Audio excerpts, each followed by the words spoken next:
Olá, vamos aprender mais um pouco sobre a fé. A fé enxerga. Em 2 Reis 7 se encontra o relato do cerco de Samaria. O rei da Síria, que era inimigo do povo de Deus, ele convocou o exército e cercou Samaria até que grande fome se espalhou na cidade. Nessa situação de extrema necessidade, uma mulher apela para o rei e este responde: se o Senhor não te socorrer, quem sou eu? Em suas palavras, parece que tudo dependia de Deus, mas na verdade este era responsável também pelo que estava acontecendo, pois ele era o primeiro a estar longe de Deus. Diante dessa situação horrenda em que a mulher come seu próprio filho, o rei rasga as vestes, o que externamente é uma demonstração de humilhação, mas é um arrependimento superficial, pois o coração que deveria ser rasgado, pois sua indignação, que devia ser pelo pecado, foi direcionada ao profeta.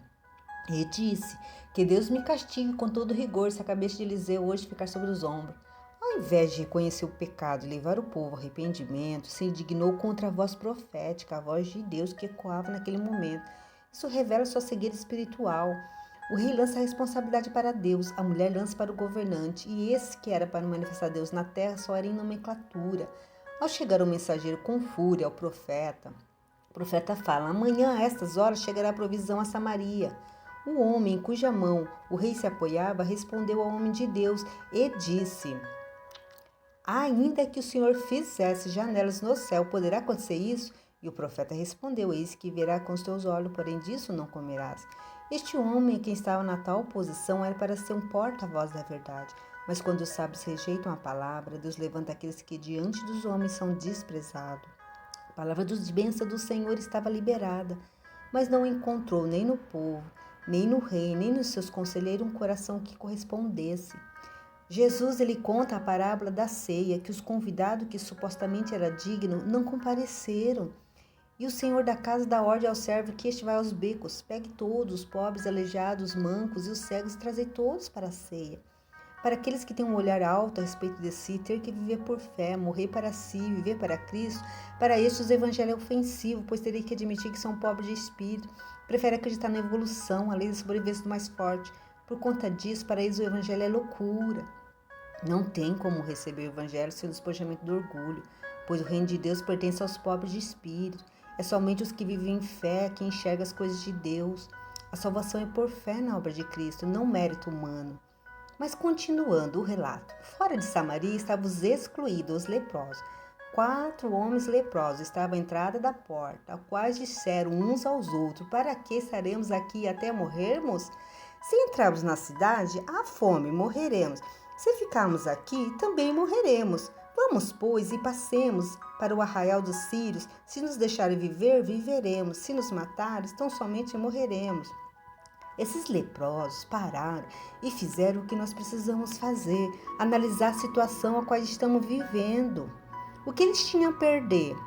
E nós, o que nós temos a perder? A que nos agarramos? O Evangelho exige morrer para viver a Cristo. Você pensa que o que você tem é melhor do que Cristo está oferecendo? Caímos no ridículo de discutir se vale a pena seguir Jesus. Deus fez a obra através de leprosos, porque eles tiveram consciência de sua situação e saíram do lugar que se encontrava, e com essa atitude Deus ali operou, fazendo dispersar o arraial dos inimigos. E estes deixaram para trás o despojo, a comida, e os leprosos, diante de todo aquele milagre de provisão, disseram: hoje é dia de boas novas, levamos a notícia ao palácio. Assim, a provisão chegou à cidade por meio deles. Assim foi cumprida a palavra de Deus. O Espírito veio para convencer o homem do pecado, mas muitos não aceitam, pois não se enxerga como um necessitado de salvação. Aliás, aos seus olhos está indo muito bem, obrigado. Os fariseus disseram: também nós somos cegos? Disse-lhe Jesus: se fosse cegos, não terias pecado, mas como agora dizeis, vemos, por isso o vosso pecado permanece. Todos pecaram e destruídos estão na glória de Deus. Espiritualmente, somos como esses leprosos. Mas isso não é uma dificuldade para Deus, pois Jesus tocou no leproso e curou. Mas a dificuldade está em o ser humano não enxergar sua realidade espiritual, pois os sãos não precisam de médico, e sim os doentes. Assim como nesse relato havia uma palavra liberada, assim também é uma palavra liberada de salvação na terra. Assim como muitos que eram considerados sábios rejeitaram ali, é hoje também. Para muitos é motivo de tropeço, mas para nós é de salvação.